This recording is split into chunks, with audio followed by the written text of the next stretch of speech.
All right, good morning. Happy Friday. Ready for a quick 50-minute nap time? Only because we were talking about it earlier.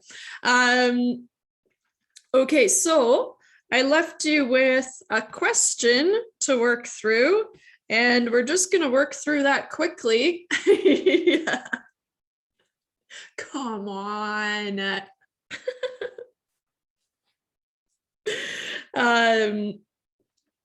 And just remember, once you've solved for n, then you're going to round up to the nearest whole value, right? So even if you've got a decimal that you wouldn't typically round up if you're rounding properly, you would still round up because you can't sample a portion of a person. And usually it's people we're talking about. So continuing from last day,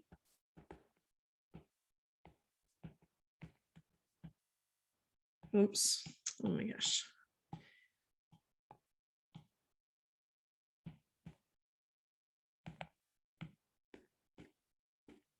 We had this problem here, okay? And we said, well, earlier we found the margin of error, right, to be 0.0245. Let's round it to 4 decimal places. What if we want to reduce that to 0.01, which means our estimate would be more reliable, right? Because the margin of error, those error bounds are smaller, right? We're decreasing those error bounds, and so we can get closer to our estimate. So if we want to determine the sample size required, right, we're doing a sample size calculation, all we need is the desired margin of error, right, which we have, which is now 0.01. And we also need to know the confidence level. We're going to stick with the 95% confidence level. Oh, I guess we found a 90% confidence interval. Whatever. I guess we did. I don't think we did. We didn't. Here we did. So let's just stick with a 90% confidence interval this time, right? Remember how you found your Z star? It's in the T table at the bottom, right? And so you go to, I'll take you to the tables. Take you to the tables. So we want a 90% confidence interval. Wow. And we want a Z star. And that's how you find the 1.645. There are other ways, but I think that's the easiest way, right? And then we plug that in. That's our critical value. And then we can calculate our margin of, our margin of error. So we said there are 2 different ways that we can calculate sample sizes. First one is, or the first one here in this case, is if we have a previous sample. So let's say we make this, we collect this sample every year, right? So then we have some idea of what the sample proportion might be, or what the actual proportion might be. So we have some prior knowledge about the population. So then we could use the previous sample proportion, right? So we can determine the sample size required using the sample proportion as preliminary data, right? And so the other option is if we don't know anything about the population, right, then what we use is we use a P star of 0.5. Now the P star is referring to that formula sheet that you have, right? You don't need to use it, but just imagine we're working in class, and for an in-class test, then you would have this sample size formula, okay?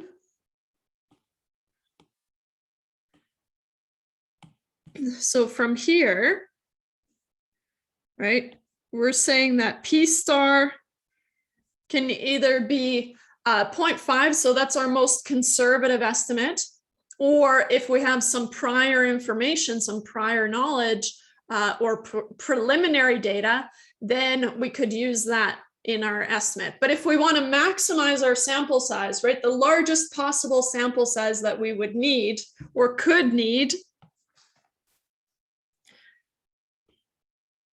So this gives the largest possible sample size. And you can play around with a 60-40 split, a 70-30 split, but what you're going to find is that a 50-50 split maximizes the sample size. So this gives the largest possible sample size that we could need.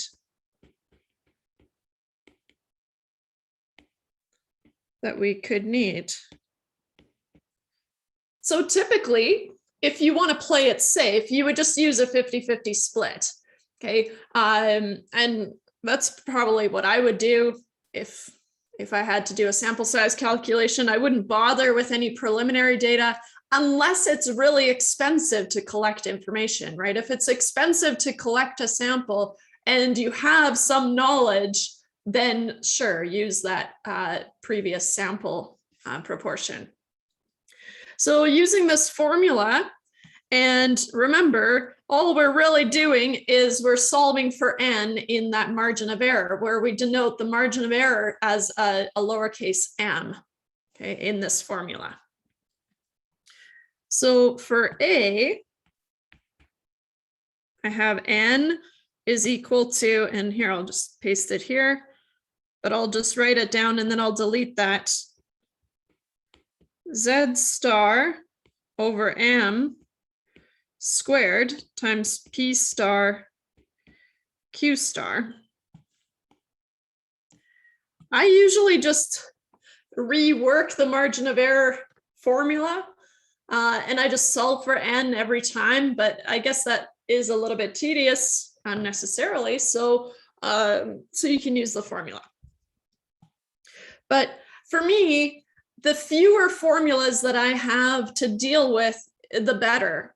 And I know that's not the case for everyone. Some people want to have a formula laid out for every single situation, whereas I actually prefer to have just one formula that I just rework to get what I need, right? So in this case, I probably wouldn't want this. I would just solve for it. But anyways, I guess it's more about knowing yourself. What do you prefer? So if you don't like this formula, then that's fine. You can just solve for it. So our Z star for a 90% confidence interval is 1.645. All right, and that's the same as here. So we're going to assume a 90%.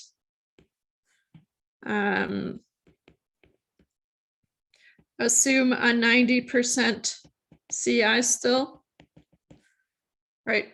Because I guess that's what we had here. It's fine. So Z star is 1.645. We want a margin of error of 0.01.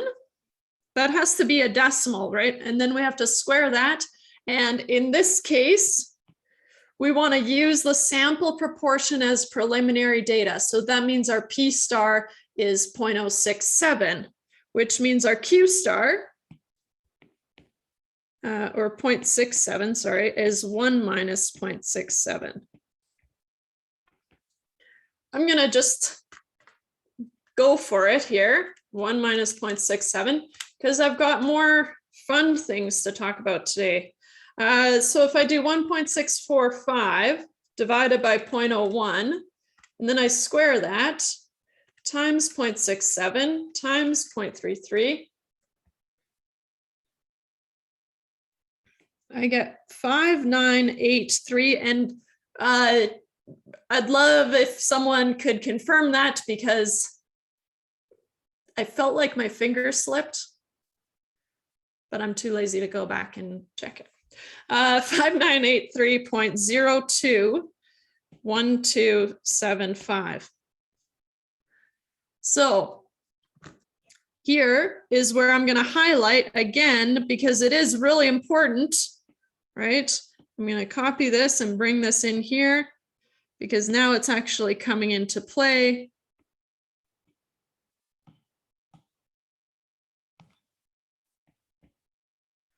So even in this case, right, we've got a 0.02, which we would usually just round down to 5,983, right? But what we're saying is we would need that 0.02 for the margin of error to be at 0.01. Otherwise, it's going to be slightly more than 0.01. And so we're just being extra cautious, and we're going to round up.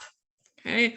And so what we would need, n has to be a whole value, right? You can't sample 0.02 of a person, so you'll have to sample another one, right? And so that's how I remember 5984, assuming I did the first part correctly. So if we compare that to part B, and I'm going to try to keep it on the same page here. Wait, maybe if I bump it up one. Oh, made it kind of tricky for myself. Come on.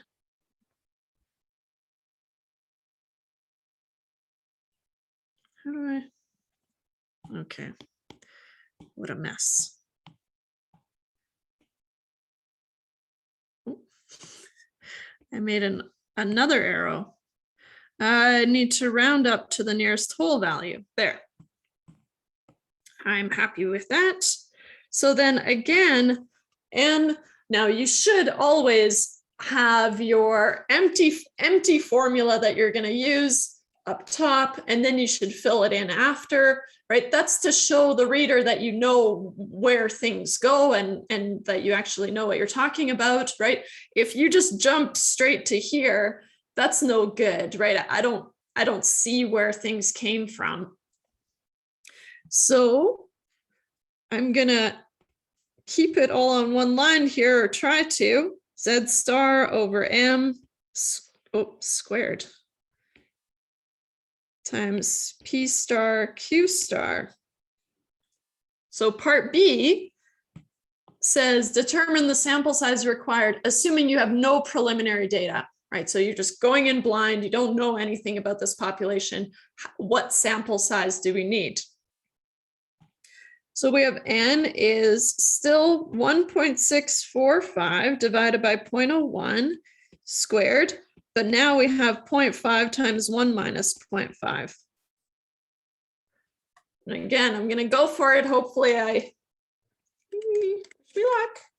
1.645 divided by 0.01, square that, times 0.5 times 0.5. Okay. Looks reasonable. I'll put ends here. You don't have to if it doesn't change, but why not? 6765.0625, which means n must be 6766. Couple of notes, right? Notice how I always show the empty formula, right? And I always show the values that I'm plugging in. Then you're allowed to go straight through if it's easier. But it helps for me to read it if you kind of do it piecewise, but in this case, it's fine. And then so show your unrounded value and then show your rounded value. Okay. So show empty formula.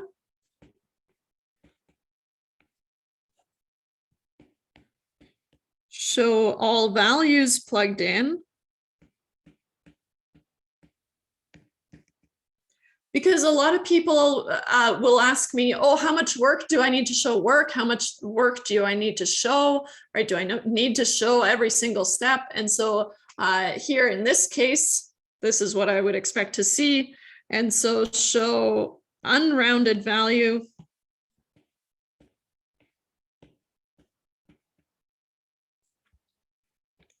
And then show the rounded value.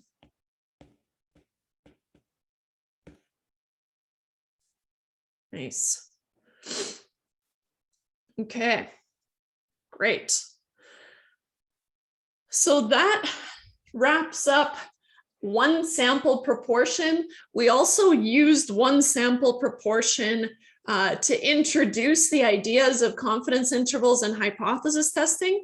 And so what's really nice is those ideas are going to stay with us now. So we're just going to apply them, and I shouldn't say just, we're going to apply them to different types of questions, right? And so now we're going to start introducing different question types, right? And so far, and maybe I'll do a little end of review, or that was kind of from last day, finishing up from last day. So far, we have introduced inference in general, right? Inference, so confidence intervals and hypothesis testing. In general, we just call them inference. So we have introduced the concept of inference, which is hypothesis testing and confidence intervals, using a one sample proportion type of question. Using a one sample proportion. Okay, and so here, I'll just underline this here, type of question. Okay. So now what we're going to do is we're going to start to introduce other types of questions. Okay. First, we're going to start talking about, well, what if I want to compare two sample proportions, right? So what if I want to compare proportions from two different populations, right? That's a nice extension, right? And so that's what we'll talk about today. And then in the next chapter, we're going to start talking about, well, what if I have numerical data, right? So what if I want to hypothesize about the average of something, right? The average of some population, so the mean, right? So then we're going to introduce means questions. And then there's different types of means that we could talk about. And then we'll just kind of keep going from there, right? And so, so now we will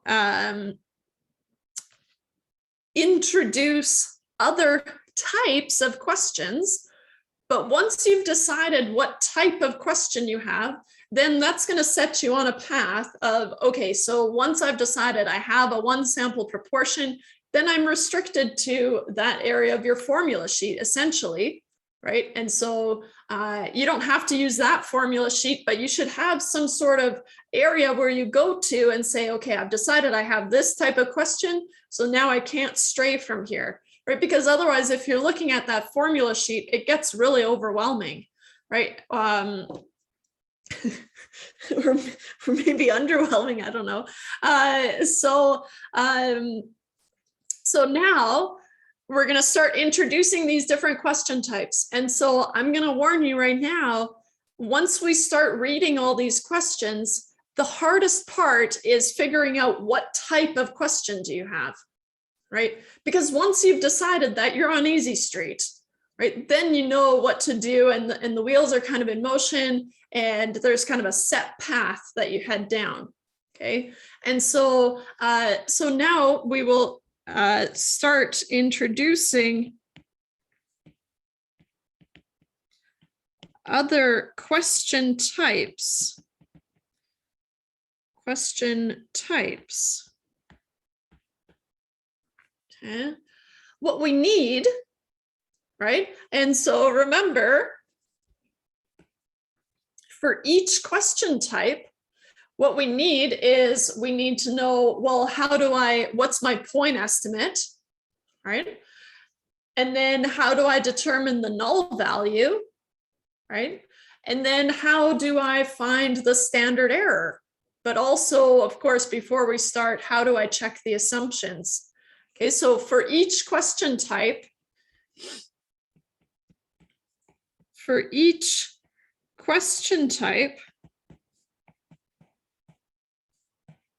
we will need to know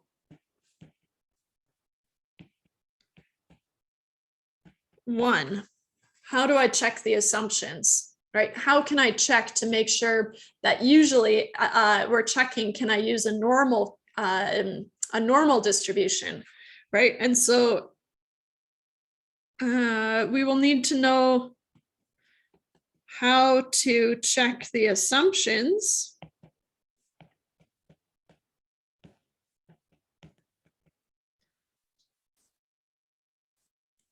And maybe I should say, know how to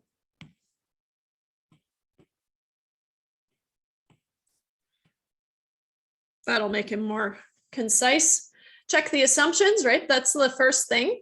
And then 2, how to find the point estimate. And so how to find the point estimate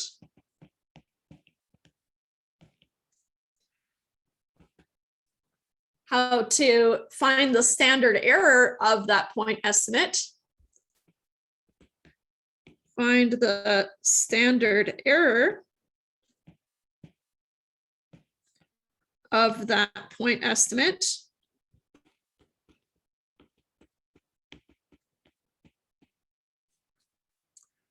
And I think that's all we need. What checklist am I going through? Well, if I'm making a confidence interval, right, then I have some point estimate in general. I have some point estimate plus minus some critical value. A critical value times the standard error of the point estimate. Right? So I need to know what's my point estimate for this type of question. How do I find the critical value? But that's going to come from the formula. And then how do I find the standard error of this point estimate? Right? And for a hypothesis test, oh yeah, what's the null hypothesis? Know how to, I guess, find or determine the, usually we just need the null hypothesis and then the alternative hypothesis would follow. And so determine the null, and I'll throw and alternative hypotheses. Okay. So for a hypothesis test, right, then we need some test statistic.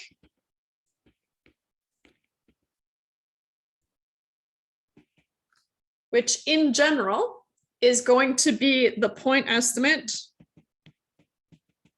minus the null value, whoops. And that's why we need the hypotheses over the standard error of the point estimate. Okay.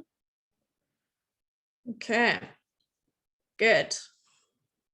So just like before, the tricky part is for proportions, there's kind of 2 ways that we need to go about doing things, especially for checking our assumptions, but also when we calculate the standard error, it changes a little bit, right? Think back to the 1 sample proportion case that we just covered, right? Where we used p hat for the confidence interval, right? So here we use the square root of p hat q hat over n. And then all of a sudden for our test statistic, we started using the null value, right? The p naught in our square root, so the standard error, right? And so things were a little bit different and it depended on what we were going to do, confidence interval or hypothesis test, to figure out what the standard error was. Same thing happens in the 2 sample proportion case. And so 6.2 is talking about, and maybe I'll do it on a fresh page. How about that? Fancy. 6.2 is on 2 sample proportions.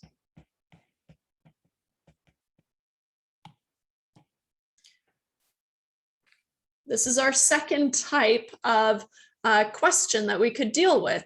So just immediately, right, really think about what it says here. So now I have two samples, which means I have a sample proportion from each side, right? I also have a sample size from each sample, right, of course.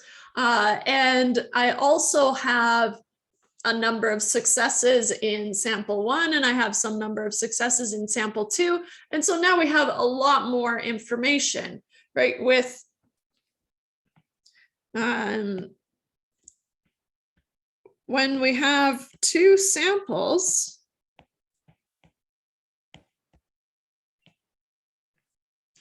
we have the same information, right, from each sample.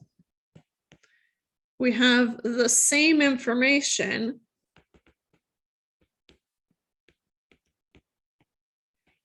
from two samples. Okay.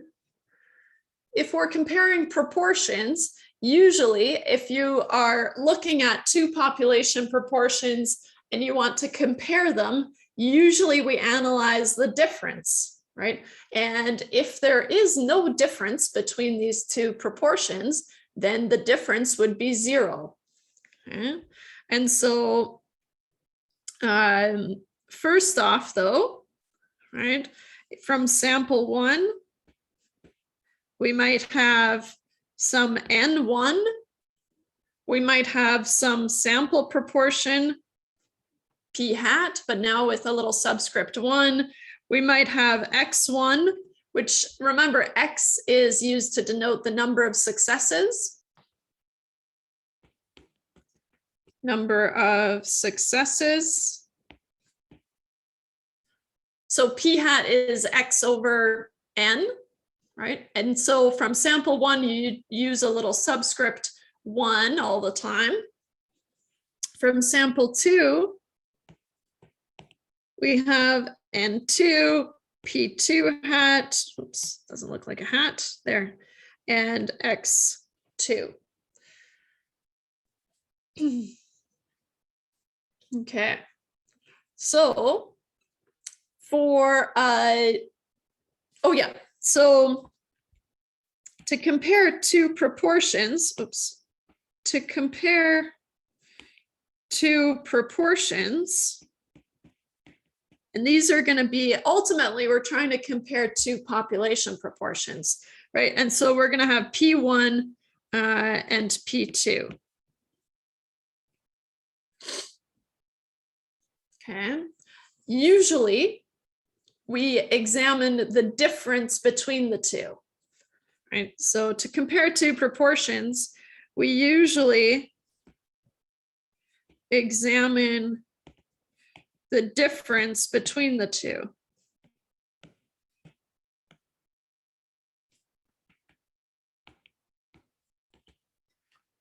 Which it really translates to a null hypothesis that P1 minus P2 equals 0.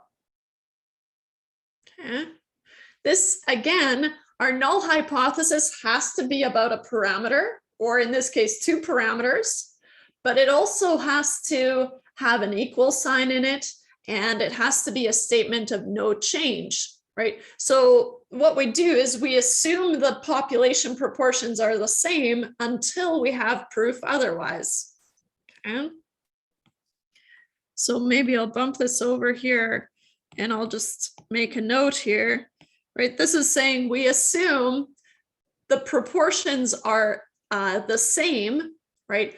Or basically the same, right? Statistically insignificantly different. And so we assume the proportions are the same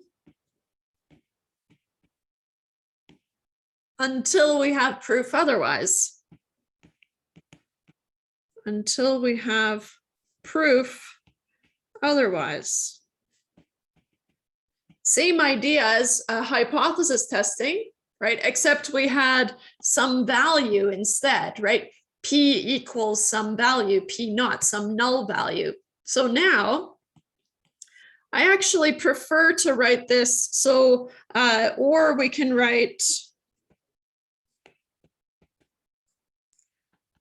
H naught that P1 equals P2. Okay. Usually that's the one I prefer because it shows that they're the same, P1 equals P2, and then I can do in my alternative hypothesis, then I can do a comparison, right? Do they not equal each other? Is one less than the other? Is one greater than the other? Whatever. However, the reason I'm sticking to this one is because 0 is the null value, right? Because what we want to talk about is this difference, right? The difference between P1 and P2. Is it different from 0? Okay, and so if you use this one, right, it's not as obvious what the null value is. In this case, the null value is 0, right? So I like this one. I think it's cleaner. I think it's nicer to look at. I think it's more obvious. But in terms of, because we need the null value, right, in our test statistic, we said we're going to have our point estimate minus the null value, minus 0, cha-ching. And then we need to divide by the standard error of the estimate, right? And so here, this is the null value.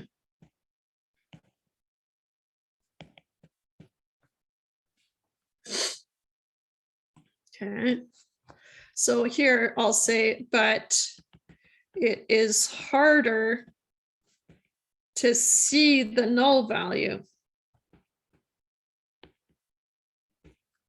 Okay. If you've got it under control, that's great. That's totally fine, right? And I don't care which one you use, but I'm going to try to stick to this one. But usually, if I post, practice problems or whatever, then I might have this in the solutions. Right? So just heads up. Okay, so we have our null value. And great. Oh yeah, the last thing I wanted to talk about here is we can see if there's a null value that's different from 0. So maybe 0.1 or 0.2. Remember, we're talking about proportions, right? And so proportions run between 0 and 1. And so a difference in proportion of 0.1 would be a difference of 10%. Right. And so we can look at differences other than 0, but we're going to focus on differences of 0. And so we're not going to talk about any other values. It's in the textbook. It's just a little blip. But we're going to focus on the difference of 0. Okay, so here we can consider other values or other null values.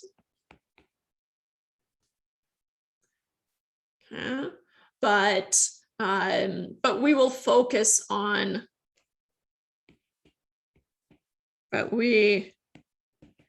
about this? We will only look at null values of 0.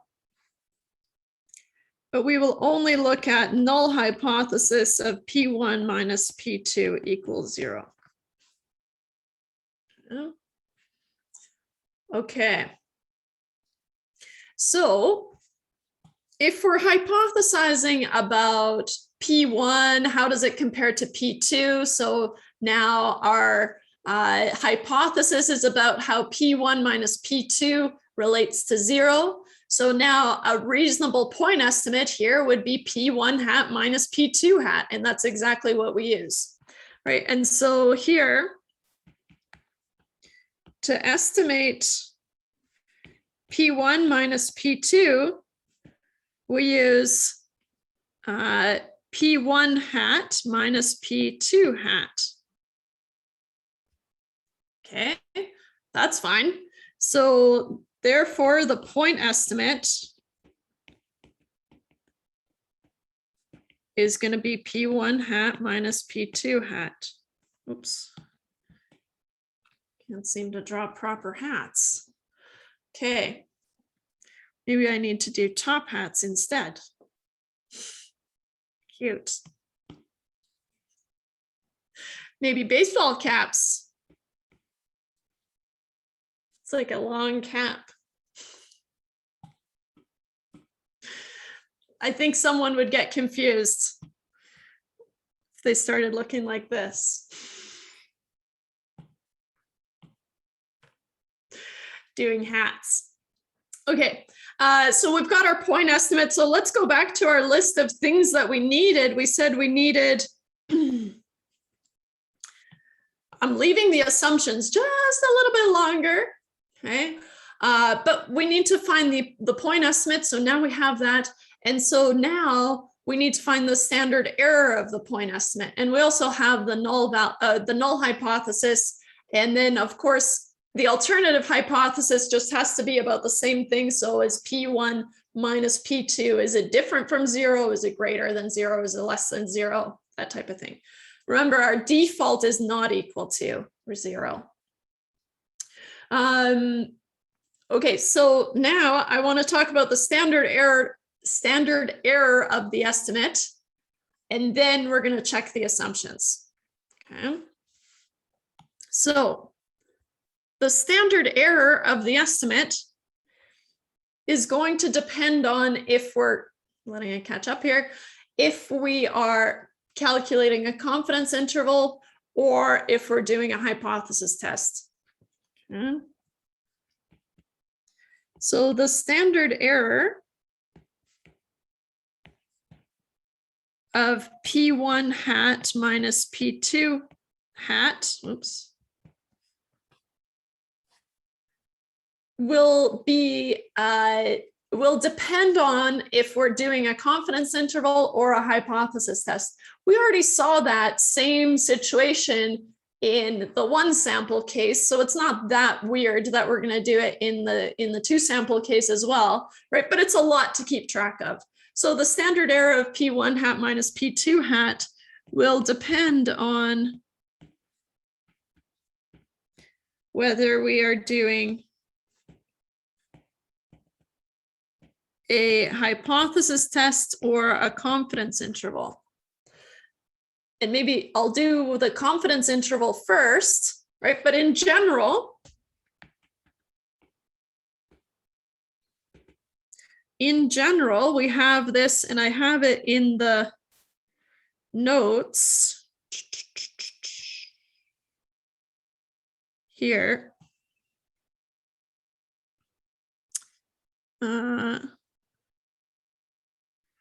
Sure, I'll just bring this whole thing in. So in the notes, I have all the assumptions and stuff outlined in case you need them, but I do want to talk about them too. So in general,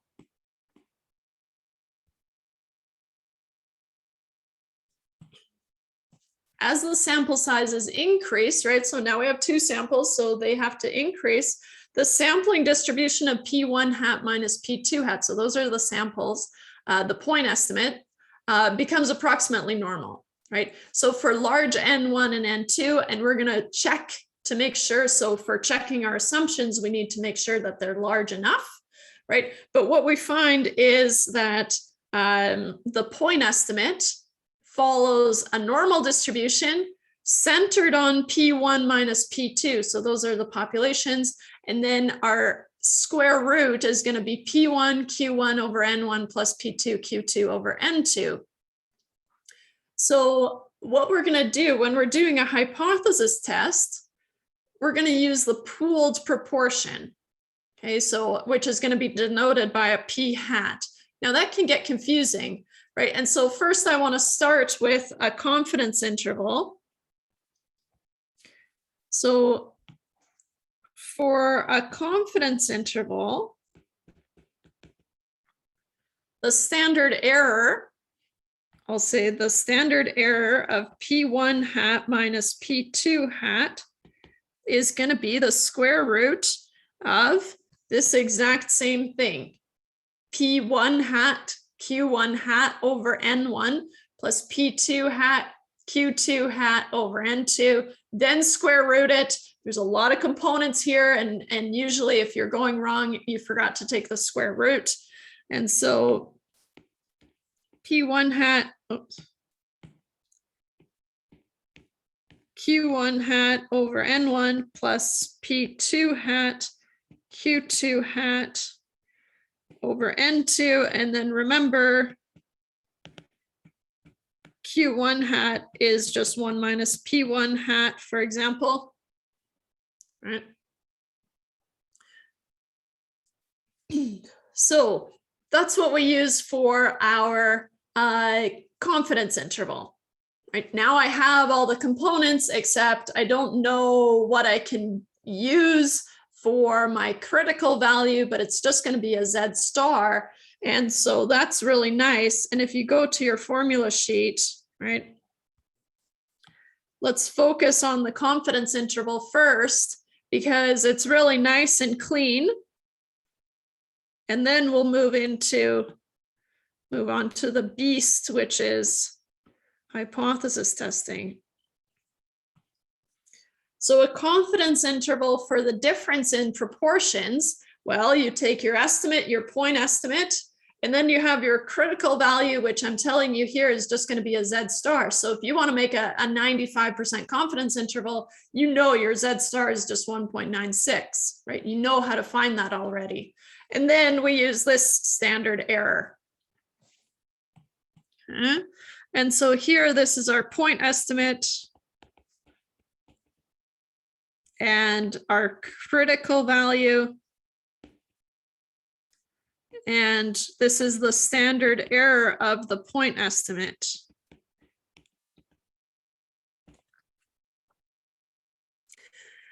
If we're doing a confidence interval, let's start there, right? Kind of get the easy one out of the way, and then we'll look at the trickier one. Okay, and so if we're doing a confidence interval, the assumptions that we have to check are basically the same, or they are the same as the one sample case, except now you have to do it for both samples. Okay, and so to do a confidence interval, to calculate or to check the assumptions. How about that? To check, do a confidence interval. So to check the assumptions,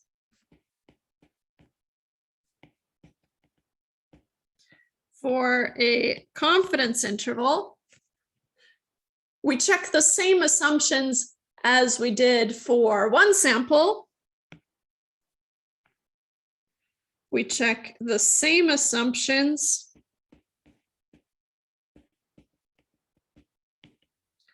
that we checked for one sample, that we checked for a one sample CI. Okay. For each sample now.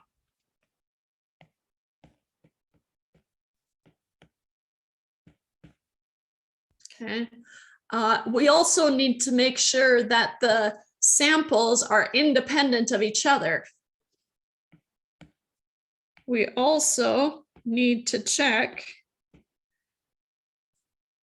/argue, right? Sometimes we need to argue it. It's reasonable to assume that these two things are independent, because otherwise we can't go ahead and do this test that we're planning on doing. So we also need to check /argue that the two samples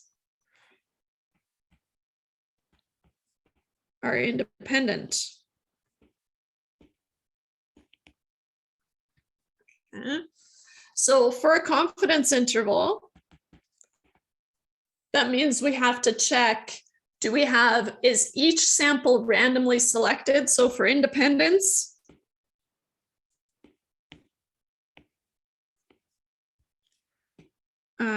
each sample randomly selected.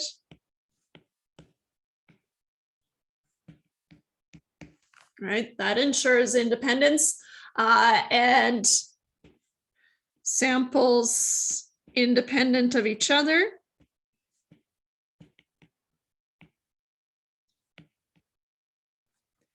And then optional, I have it in my notes, that's why I want to put it here, right? Another way that we could check to argue independence is we could argue that the sample sizes are less than 10% of their respective populations. So the sample sizes are less than 10% of their respective populations.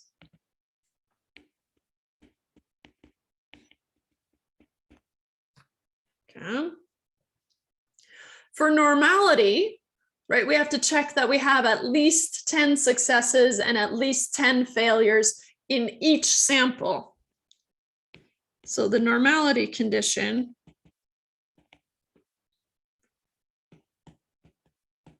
at least 10 observed successes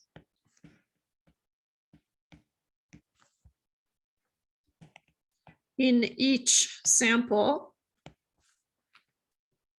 which is basically saying X1 has to be more than 10 and X2 has to be more than 10, right? Or you could calculate it another way, right? If you don't have the actual X's, the actual number of successes, then you could take N times P hat, right? So N1 times P hat, N1 times P1 hat has to be more than 10, right? And N2 times P2 hat has to be more than 10, right? Or X1 has to be more than 10 and X2 has to be more than 10. Depends on what information you have. Those are doing the same thing, right? If you think about P hat in general is X over N. So now if you multiply this N over, then you have X, right?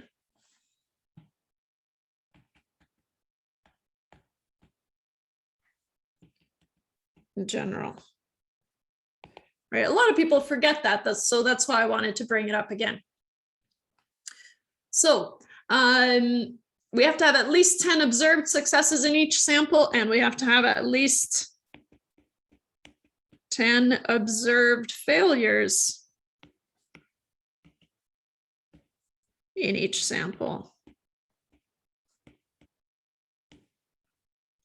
Which means that N1 times Q1 hat has to be more than 10, and N2 times Q2 hat has to be more than 10.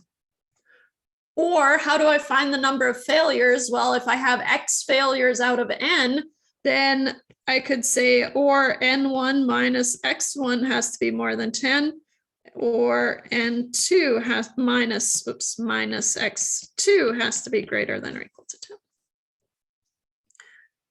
Okay. There's a lot more coming at us, right? So I'll say read the assumptions for the hypothesis test, and we'll pick up there next day. We will pick up there.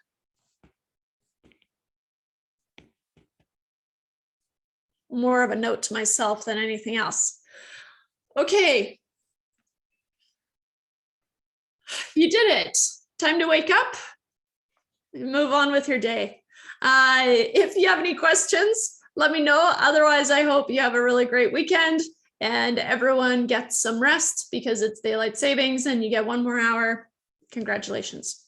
All right, I'll stop this recording.